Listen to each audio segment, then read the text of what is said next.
Om Sadashiva Samarambam Shankaracharya Madhyamam Asmadacharya Paryantam Vande Guru Paramparam Shwaru Guratmiti Murtibeda Vibhagne Vyomavad Vyaptadehaya Dakshinamurtaye Namaha Sarva Vedanta Siddhanta Gocharan Tamagocharan Govindam Paramanandam Sakuru Pranatosh Maha Om Shanti Shanti Shanti.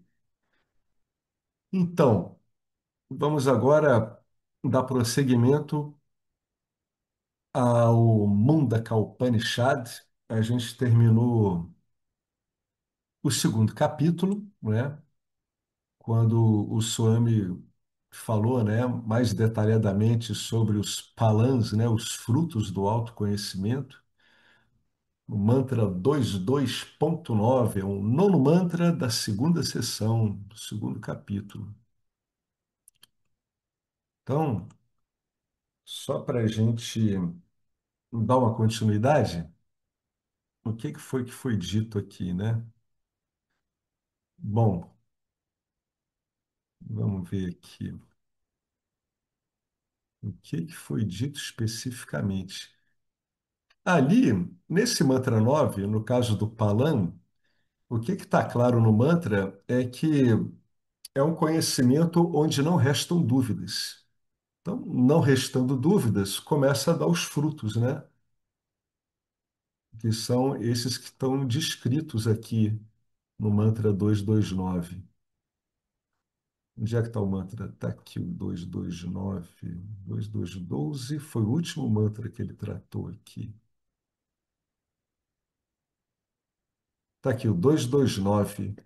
O nó do coração é partido, a autoignorância, né? Aqui é o conhecimento direto. Todas as dúvidas são dissipadas, todas as dúvidas. E os karmas dessa pessoa são dissolvidos quando Brahman, na forma da causa e do efeito, é visto. A gente já tinha falado aqui como é que a Upanishad ela é coerente em relação à pergunta inicial, né? Que era o que é aquilo que, uma vez conhecido, torna tudo demais conhecido. Então, o professor guiou com cuidado o estudante, dividiu o conhecimento que o estudante estava falando em dois, conhecimento superior e inferior, e levou o conhecimento superior como a causa de todo o demais. O conhecimento inferior é simplesmente um efeito, né? E aqui todas as dúvidas são dissipadas.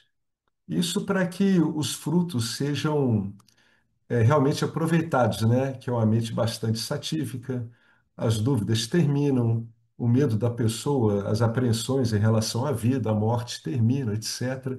Tudo isso porque quando o nó do coração é partido, quer dizer que a identidade realmente verdadeira do estudante é vista como o próprio Brahman. No caso dessa Upanishad, que vai estudar pelo ângulo, né? É a entrada pela causa e do efeito, é quando ele vê aquele Brahman em tudo o que ele considera fenomenicamente como efeito. Ele diz, olha, é a causa e o efeito, só tem Brahman. Então, aí ocorre o conhecimento direto.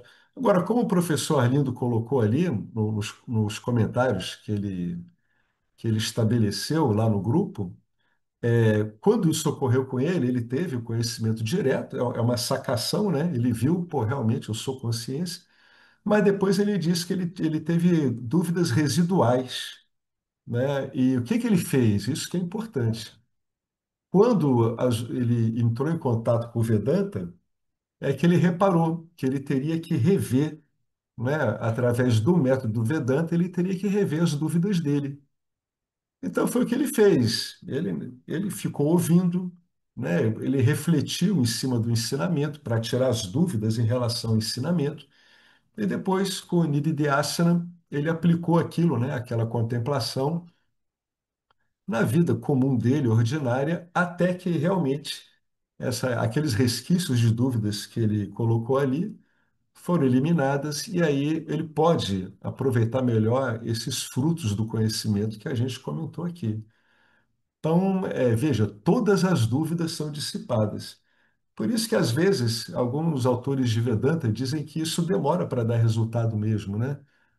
O indivíduo, ele muitas vezes, o conhecimento direto não ocorreu. Então, tem aquela medida, não sei se o Marcelo lembra, né? É 15, 10, 15, Marcelo, são 15 anos, depois 10, depois 15. Tem professores de Vedanta que são bem realistas. Eles dizem assim: olha, isso pode demorar bastante. É 15, 10, 5. 15, 10, 5, né? Isso pode demorar bastante, né? Mesmo quando a pessoa tem o conhecimento direto como professor, como ele mesmo colocou ali na postagem, né? Ele ouviu muito, ele ficou alguns bons anos revendo todo o procedimento do Gnana Yoga até que aqueles resquícios de dúvidas foram eliminados. Ó, a Marinéia apareceu também. Ó, tá aí, os quatro cavaleiros aí os quatro cavaleiros sei lá, do Zoom redondo. Então, isso aqui é o final do segundo capítulo. Então, esse segundo capítulo é o cerne. Agora, o que que vai ocorrer? Terminado esse segundo capítulo, agora a gente vai para o terceiro capítulo. Do que trata especificamente esse terceiro capítulo? Aí o Swami começa aqui, né? Terceiro capítulo, primeira sessão, né? Versos 1 e 2.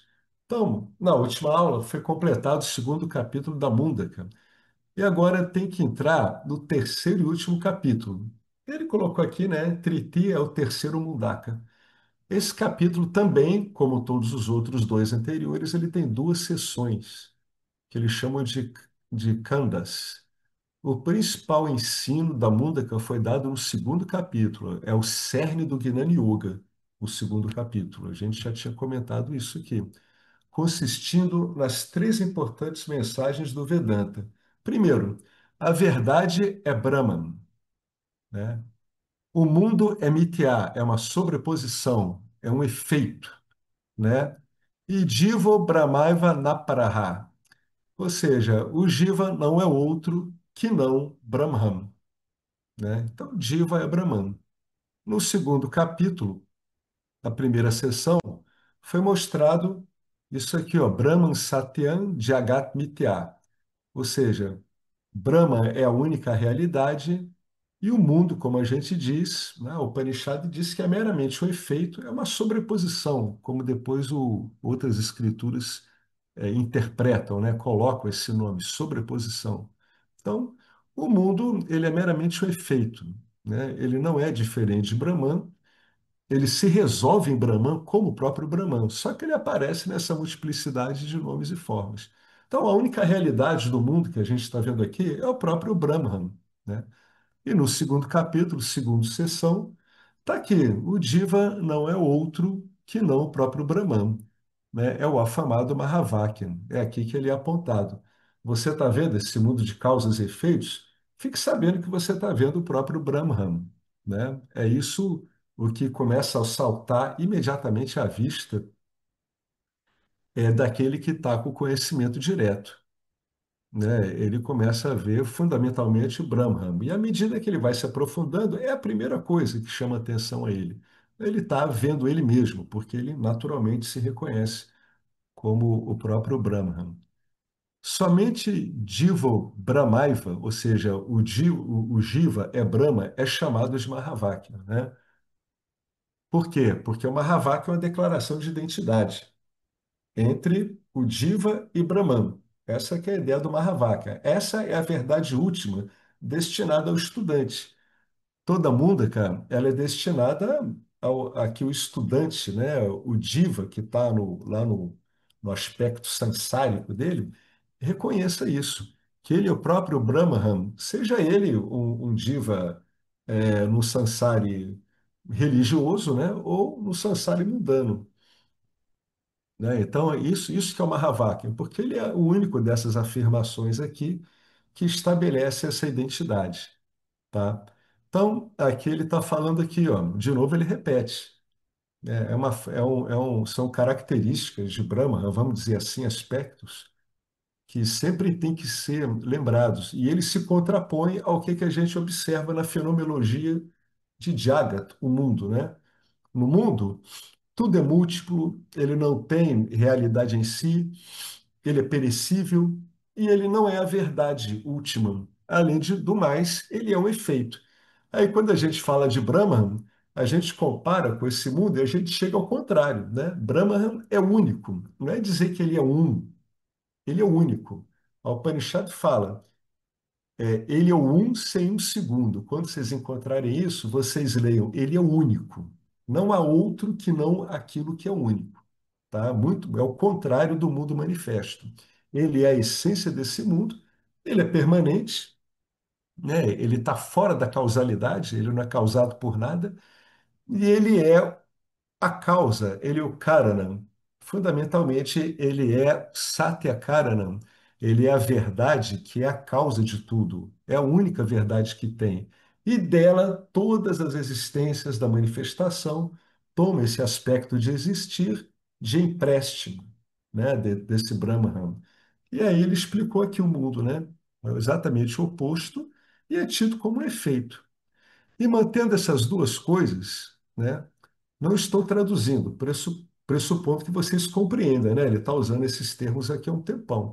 E mantendo esses dois aspectos aqui, que são opostos, do mundo e de Brahman, dentre essas duas coisas, qual delas sou eu é a questão crucial. Por quê? Porque esse ensino é voltado para o estudante, é voltado para o diva, né? É voltado para o diva que finalmente compreendeu que a questão fundamental é uma questão de compreensão de si mesmo, né?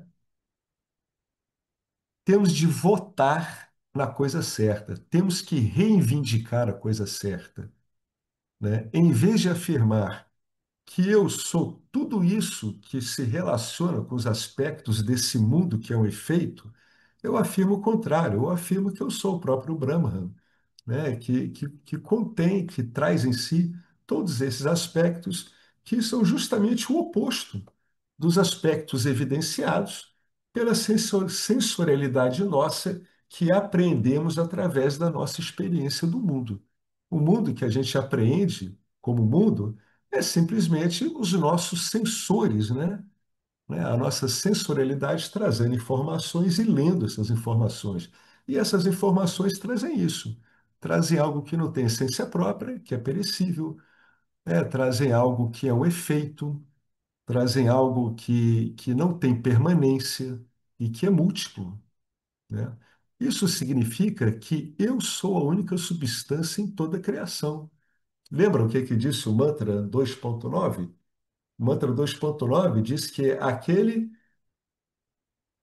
ele tem o coração partido, né? O nó do coração partido pelo conhecimento direto, e ele em tudo vê, em tudo que, na causa e no efeito, ele vê o único, ele vê Brahman, né?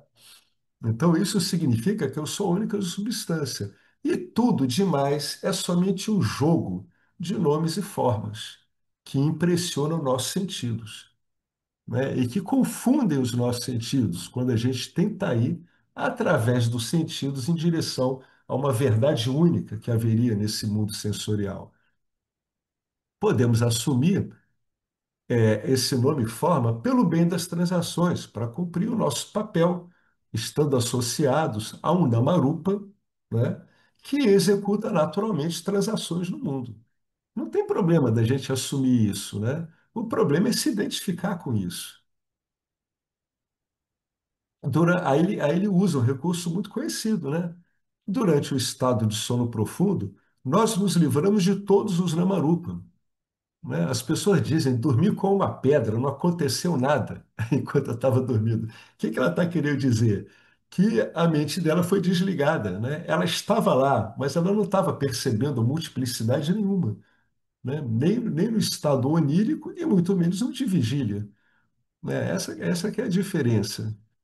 Durante o estado de sono profundo, nós nos livramos de todos os nomes e formas, e a gente permanece apenas como o Brahman, que é a causa, né? É o Brahman que é a causa e que é não dual, é o único. Portanto, nós não experimentamos nenhum samsara, né? No estado de vigília, de Jagrata, e no estado desse Swapana, que é o estado onírico, a gente assume o corpo Namarupa, a mente Namarupa, bem como uma individualidade, né? No estado de vigília, a gente assume esses recursos que estamos usando agora, né? O nosso corpo, que a gente só usa esse corpo no estado de vigília, e a mente. No estado onírico, a gente usa um outro corpo onírico e essa mesma mente ela passa a trabalhar, né, num modo onírico, traduzindo todas as nossas impressões que a gente colhe aqui no estado de vigília em projeções oníricas em si mesmas. É como se criássemos nós um mundo onírico onde estamos atuando. Nós somos a substância e o personagem desse mundo onírico e os criadores desse mundo onírico. Por isso que ele diz aqui, a gente assume nomes e formas também. A mente, né, que também é um nome e forma, e bem como uma individualidade, né? Aí está aqui, todas as individualidades, marido, esposa, pai, mãe, etc. Vocês reparam muito que o Swami Paramartananda, ele usa muito essas individualidades da família. Aí, para vocês terem uma ideia do tremendo peso que a família tem na cultura indiana. Toda hora ele bate aqui, porque você imagina um professor como ele há décadas ensinando, ele deve ouvir que os principais vínculos ali são esses, né? Meu marido, minha esposa, né? Ainda não criei meus filhos direito, né? Minha sogra, minha nora, daí por diante. Então, esses vínculos aqui da individualidade são vínculos com outras individualidades, né? É o que ele disse lá em cima. Você vai assumindo um monte de compromissos com várias individualidades. Quando você se assume uma individualidade, você assume um sem número de compromissos com outras supostas individualidades também, né?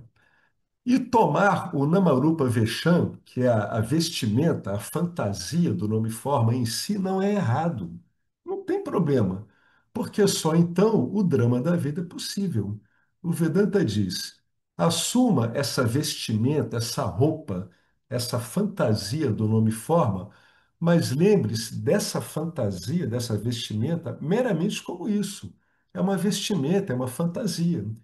Desempenhar papéis é bom, mas uma vez que o papel e você se tornam embolados como se fossem o mesmo, a coisa fica confusa, ou seja, a coisa vira o samsari, né? A vida torna-se um fardo. Claro, né? Você está identificado com o corpo, sabe que aquele corpo vai ser destruído, tudo que você supostamente conquistou aqui, você não vai levar mais para lugar nenhum. É claro que a vida vai pesando. Use essa vestimenta, vexame, né? Lembre-se, mas lembre-se do vexame como vexame. Se continuarmos esquecendo o vexame como vexame, ali botou aqui, vexame significa vestimenta. Se continuarmos esquecendo esse fato, então, em intervalos regulares, vá para o camarim desse imenso palco de teatro, desse teatro, saia do palco, vá para o camarim desse teatrão chamado Drama da Vida, né? E que camarim é esse? É a prática do Nididhyasana, é isso que você vai fazer. Viu que está complicando? Né? Vá lá e pratique o Nididhyasana. Lembra que o professor Arlindo falou isso? Eu tinha ignorâncias residuais. O que que ele fez? Ele ouviu de novo, ele refletiu sobre o ensinamento e foi aplicar o Nididhyasana, né? Onde que? No Nididhyasana que é o camarim do Vedanta, o ator vai lá, tira a máscara, remove, né, a maquiagem, ou então está cansado ali do palco, né, pede para sair um pouco da peça, ele se olha ali como o ator, né, que ele é. E por cima daquele ator agora tem o quê? Tem uma fantasia, tem um personagem. Ele recupera e se recentra, volta para o centro dele, para que ele possa ser um bom ator, né, possa desempenhar seu papel adequadamente, possa ser um bom personagem. Então você volta para o camarim do palco da vida, que é a prática do Nididhyasana. Se o seu Nididhyasana está um pouco confuso, então ouça de novo, né? Tire suas dúvidas de novo, mana de novo do ensinamento. Compreenda a escritura através dos comentários, por exemplo, de Swami Paramartananda. compreenda o que quer dizer a escritura. Volte, faça o Nididhyasana de novo e volte para o palco da vida.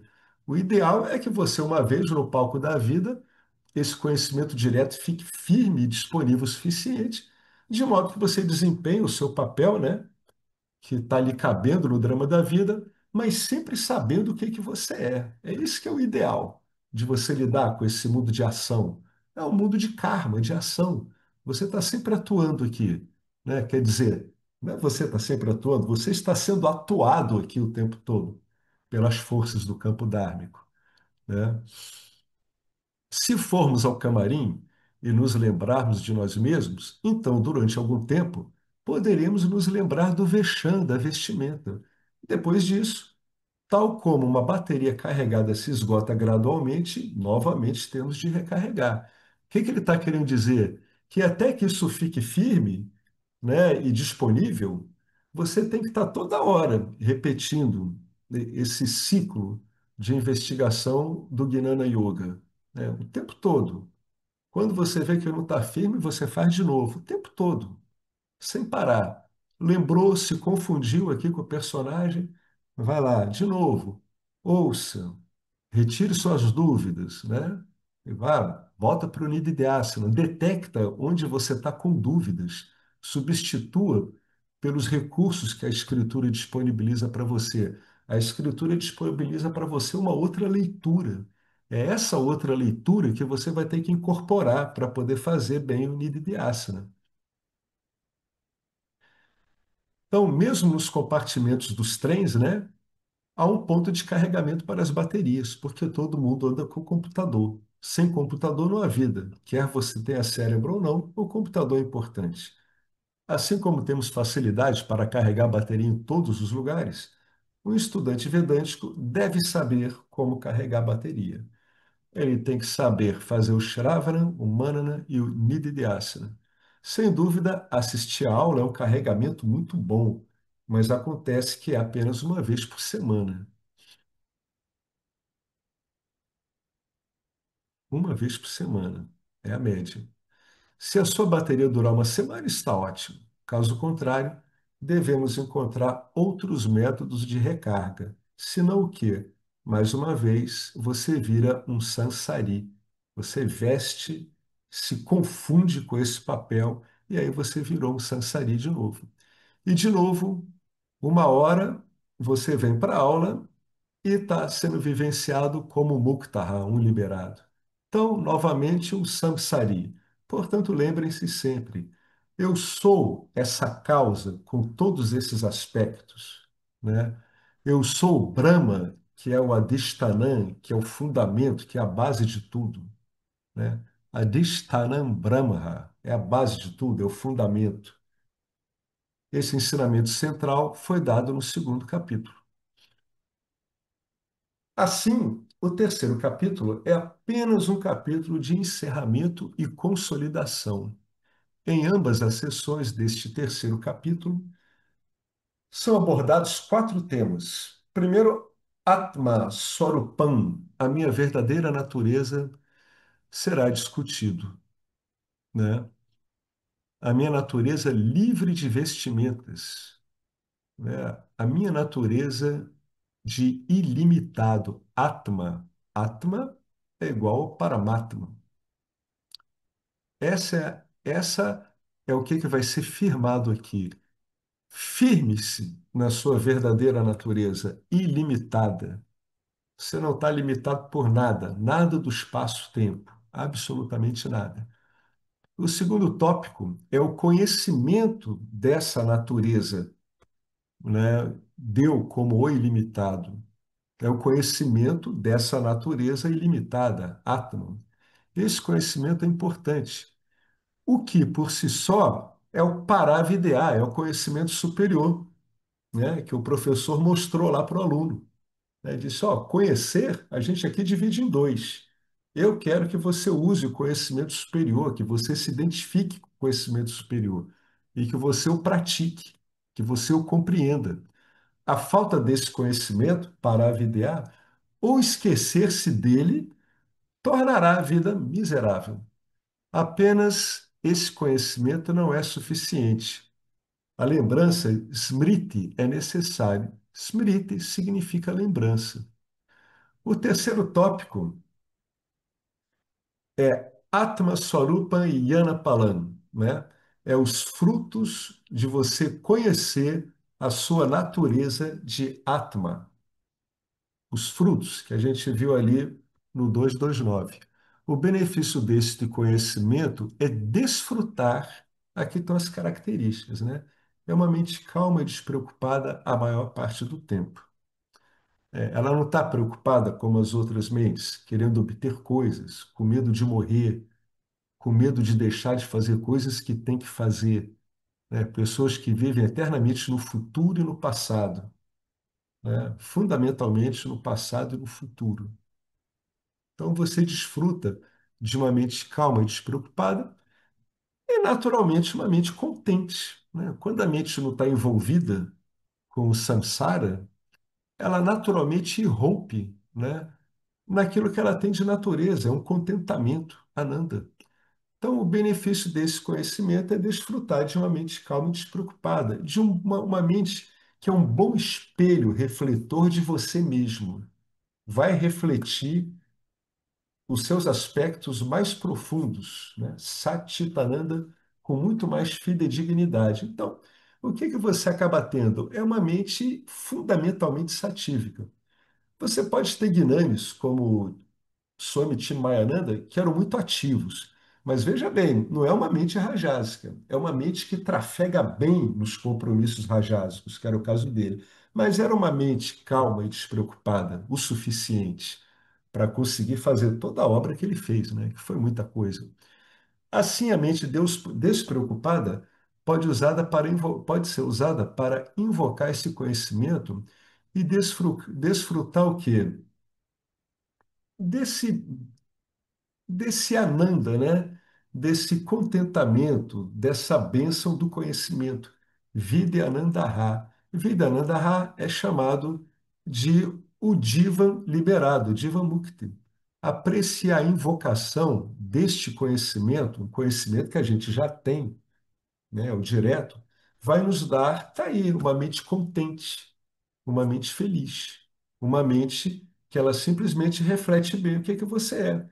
É um meio, né, de experiência que reflete esse contentamento que você é. A sua ilimitação, ananta, vai aparecer. Um dos moldes dela aparecer claramente na sua experiência ordinária é esse contentamento. Então, ele está dizendo esse ananda, esse contentamento oriundo desse conhecimento é o próprio Diva liberado, né? O Diva Mukti. Para isso, temos de invocar esse conhecimento. Você fica absorvido nesse conhecimento. Para isso, precisamos de tempo. E também, o mais importante, precisamos de uma mente que não é preocupada. Esse Diva Mukti é o fruto do conhecimento. É esse Diva liberado. Esse que é o fruto do conhecimento. É a liberação do sofrimento, que é prometido, né, por tantos meios de conhecimento, por tantas religiões, elas prometem isso. O Vedanta ele vai no âmago da coisa. Ele diz que você tem que se olhar de outro modo, não é olhar o mundo de outra forma, não. É olhar a si mesmo, compreender a si mesmo de outra forma, profundamente. E aí, tudo que você está vendo à sua volta vai ser olhado de uma outra forma também. Então, o que que a gente tem? Até agora a gente tem, né, os realces aqui desse terceiro capítulo. Ele está realçando a natureza do Atma, que é o que nós somos, o conhecimento dessa natureza do Atma e o fruto desse conhecimento, de você se conhecer como esse, cuja natureza não é um corpo-mente andando para cá e para lá, cuja natureza é a própria ilimitação. Então, Atma, Swarupa, Yana, Palam. Repara que é um conhecimento, Yana, né? É um conhecimento aqui direto. Tá bem claro que a pessoa só usufrui disso quando o conhecimento direto nela, como está no mantra 229, ele é um conhecimento livre de dúvidas, né? E o quarto tópico É uma coisa que foi tratada anteriormente, né? Para que esse conhecimento da sua natureza última como Atman, ele seja obtido, você tem um sadhana, você tem uma prática, você tem um hábito, né? Um modo no qual você vai ter que usar sua mente apropriadamente seguindo o Vedanta. Para obter esse conhecimento, quais são esses sadhanas, né? Essas práticas nas quais você vai submergir sua mente, né? Quais são os sadhanas secundários e qual o sadhana primário? A gente viu lá em cima. Karma Yoga e Upasana Yoga são sadhanas secundários. Agora, o Yoga, consistindo, olha, em ouvir, tirar as dúvidas do ensinamento que você ouviu e depois contemplá-los no seu dia a dia, isso é como o sadhana primário. Esse é o sadhana primário. O sadhana secundário, ele prepara a mente para que ela consiga ouvir da melhor forma possível, ela consiga refletir sobre o que ela ouviu com o seu potencial bem desenvolvido de compreensão e que ela tenha capacidade de fixar tudo isso e aplicar isso no dia a dia, Nididhyasana, né? Agora, fundamentalmente, é o Jnana Yoga que vai mostrar para a pessoa o que ela é na verdade, né? Ele vai levar ela a isso. As outras práticas são práticas usadas aí mais em estruturas de relação com a divindade, né? Mas elas têm um efeito muito bom, porque a pessoa inclui a divindade no seu dia a dia, tanto o Karma Yoga como o Passana Yoga. O Karma Yoga torna você um Karmi Yogi, né? É aquele que incluiu Deus como aquilo que é de mais importante na sua vida, já não é um ego centrado em si mesmo, é um ego espiritual centrado em Deus, todo devotado em Deus. E o Passana Yoga é uma meditação devocional, onde você, em geral, fica repetindo o nome santo de uma divindade. Isso purifica a mente bastante, assim como o Karma Yoga, e fortalece o foco da mente, né? Ajudando a mente a focar e a manter o foco, né? E ambos purificam a mente. Um, porque coloca a entidade egóica no lugar certo. E o outro, porque exerce uma atividade devocional mental em termos de foco e estabilidade, tá? São ambos purificadores da mente. É preciso focar esses três de forma consistente com empenho, certo? Se o estudo de Vedanta não está funcionando bem, se o sadhana primário não está indo bem, se o Jnana Yoga não está indo bem, isso indica diferença indica uma deficiência no sadhana secundário. Você não estabilizou a sua mente, não purificou ela o suficiente. O que é purificar a mente? É você livrar a mente do entendimento dela, do habitual uso dela, de se agarrar a coisas perecíveis, né? É aí que a pessoa compromete toda a emocionalidade dela, né? Eu estou comprometido com coisas perecíveis. E qual a base dessas coisas perecíveis? Por algumas eu sinto atração e por outras eu sinto aversão. Então são os ragas e doeshas, né? Aquilo no qual você está atraído e aquilo do qual você tem aversão. A purificação da mente afasta você disso. E ela torna você unidirecionado para Deus, para algum entendimento que você tem de Deus, tá? É isso que ela faz na prática. Pega toda essa oscilação mental e unifica. Olha, o seu problema aqui, o teu centro aqui é com Deus, né? Aos poucos você vai largando tudo o demais, se a sadhana secundária ela é eficiente e ela gera seus resultados, né? Então, o que que ele disse aqui? Se o sadhana primário não é eficaz, quer dizer que você está praticando Jnana Yoga sem o sadhana secundário. Você não purificou a sua mente o suficiente. Como, por exemplo, ao fritar o Karu Vadam, ele só pensa em comer, né? Fritar o Karu Vadam, se o óleo não estiver suficientemente quente, no ponto certinho, o resultado não será bom, né? Não vou ter um bom resultado. não será crocante. E no meio vai ser difícil de morder. Por quê?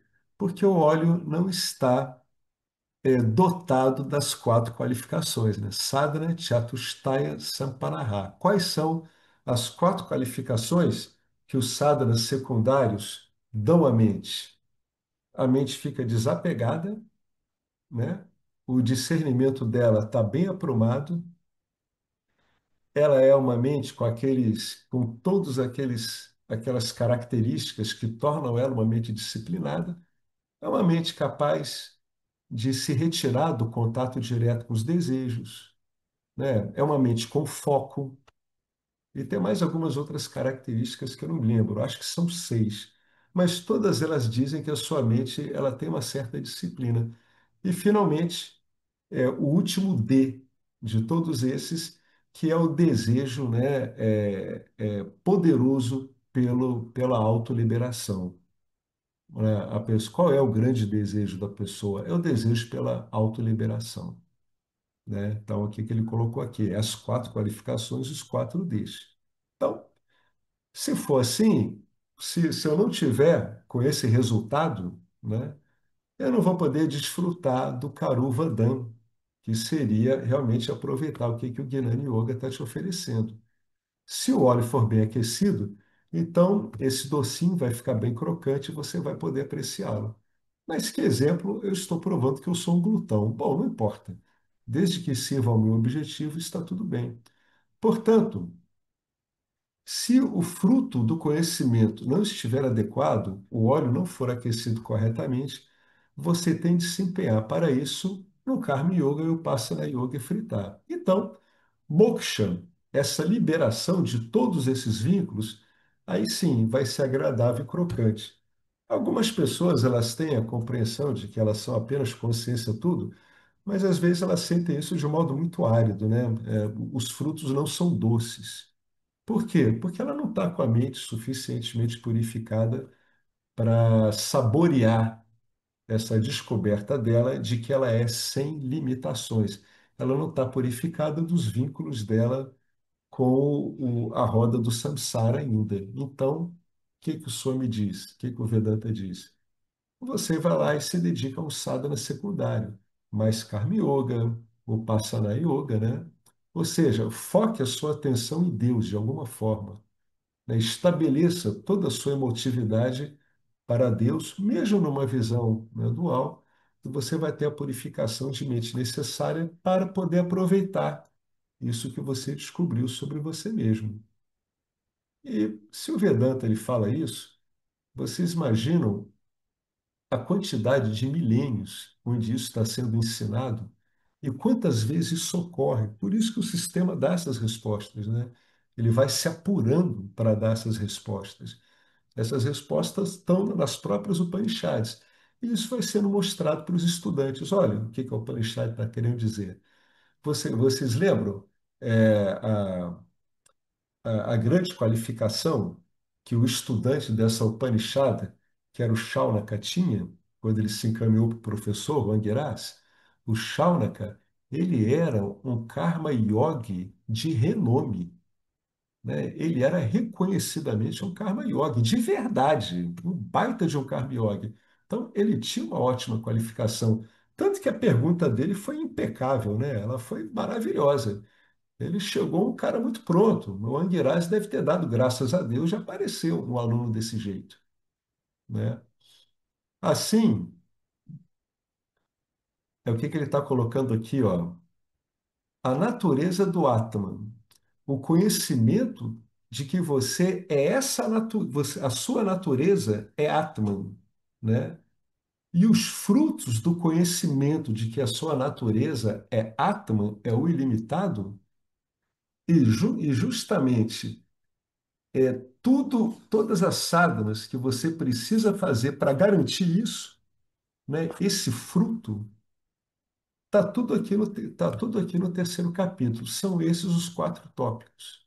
Com este pano de fundo, aí a gente vai entrar no terceiro capítulo, primeira sessão, primeiro mantra, que eu vou só ler, né?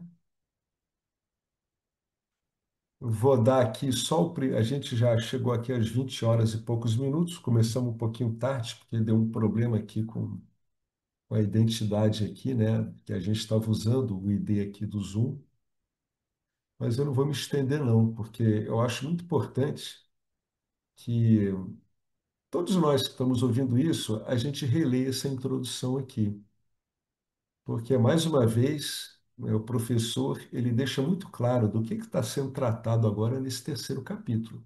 Isso tem que estar muito claro para a pessoa aproveitar realmente a escritura e ela saber o que está lhe faltando, o que ela precisa fazer, né? Então, são esses os quatro tópicos. Agora vamos entrar no terceiro capítulo. É aquele mantra super clássico, hiper conhecido, né? Mantra da Mundaka, né? Terceiro capítulo, primeira sessão, primeiro, primeiro mantra da primeira sessão do terceiro capítulo. Dois pássaros de asas brilhantes, né? Ou belas asas, algumas traduções, amigos inseparáveis, literalmente inseparáveis. Isso vai ficar claro quando ele explicar. Estão pousados exatamente na mesma árvore. Eles são estritamente e indissoluvelmente coligados. Estão pousados na mesma árvore, são inseparáveis e ambos têm asas brilhantes. Tem uma coisa muito bonita sobre isso aí. Desses dois, um come uma fruta saborosa e o outro olha sem comer nada. O outro não é um agente, né? Os três primeiros mantras são muito profundos, são muito significativos e são muito citados, eles são muito clássicos. Eles tratam do conhecimento e do fruto através de uma imagem, uma metáfora que o Vedanta está usando, tá? O Vedanta está pegando todo o teu sistema sensorial e está te apresentando uma imagem que você pode compreender. Por quê?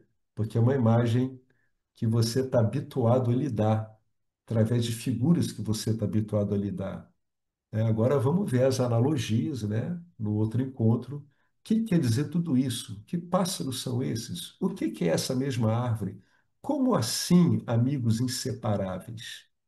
Por que um come e o outro só olha? É a imagem dos dois pássaros, clássica.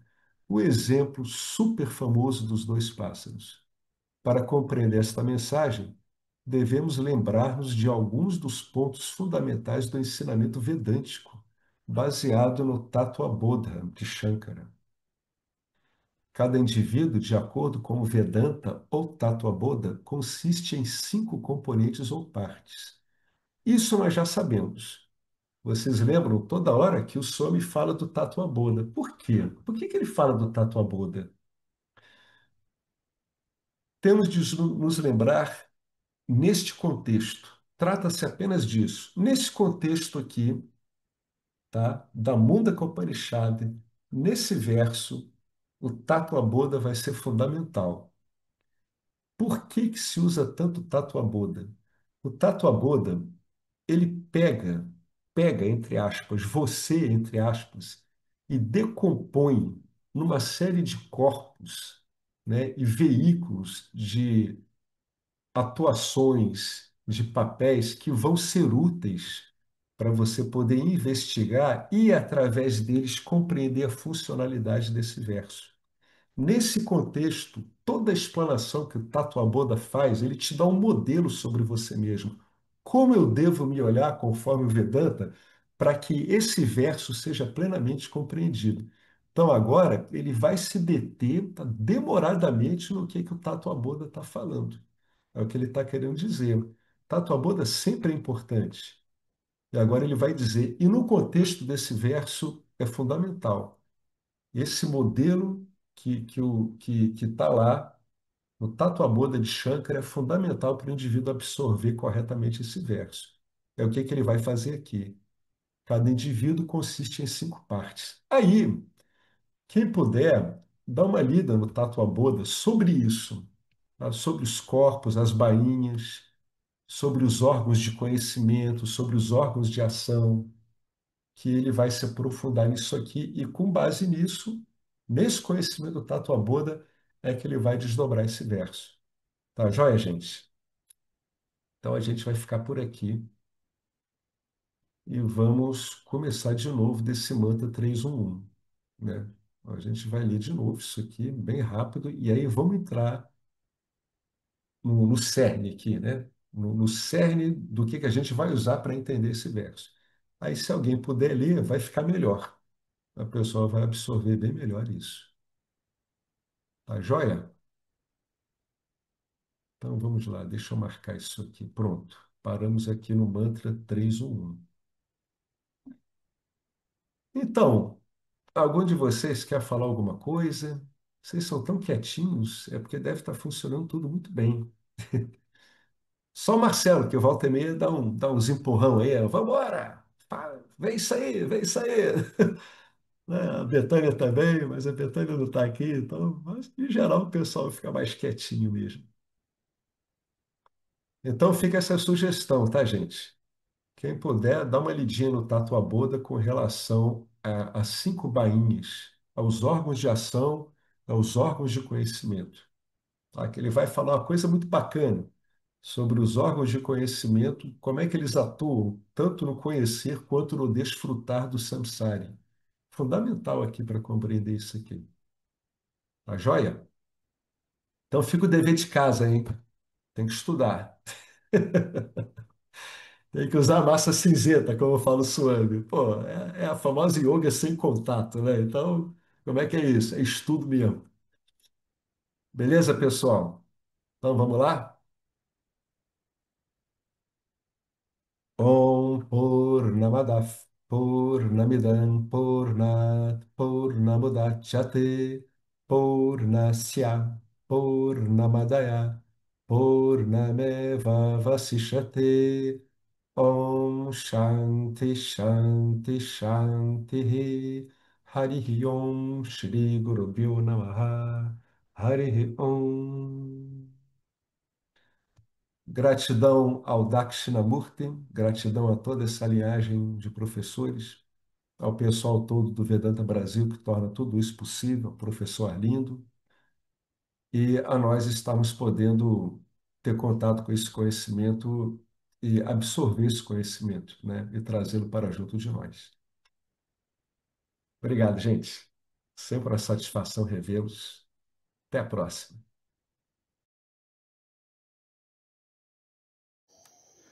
Saudações.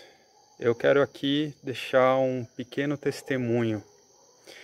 Através do estudo do Vedanta, com os ensinamentos sendo esclarecidos especificamente pelo professor Arlindo Nagar, foram canceladas em mim algumas noções que eram relacionadas com a ideia que eu tinha a respeito de alcançar algo que representasse uma grande realização espiritual. Então o Vedanta fez com que, pela compreensão, a minha mente ela abandonasse o papel de buscador espiritual. E isso para mim foi um marco inicial para uma outra relação com o processo de desenvolvimento espiritual, do qual, saibamos disso bem ou mal, é um processo que fundamenta a vida de todos nós. E eu digo isso para estimular todos aqueles que chegam no Vedanta Brasil e entendem que podem se beneficiar da profunda imersão direcionada para o autoconhecimento que é promovida nesse grupo de estudos, que é um grupo que existe graças ao trabalho altruísta do professor Arlindo Nagar, suportado também pelo trabalho voluntário de pessoas que contribuem para a manutenção do grupo de diversas maneiras. E entre as várias formas de contribuir com esse trabalho, as contribuições regulares em dinheiro, elas são necessárias. Então, se você se beneficia do trabalho desenvolvido no Grupo de Estudos Vedanta Brasil, faça uma contribuição. Qualquer quantia é muito bem-vinda. As informações para transferências em dinheiro ficam disponíveis na seção avisos do nosso grupo no Facebook e serão colocadas na descrição desse vídeo aqui também. Namaskaras.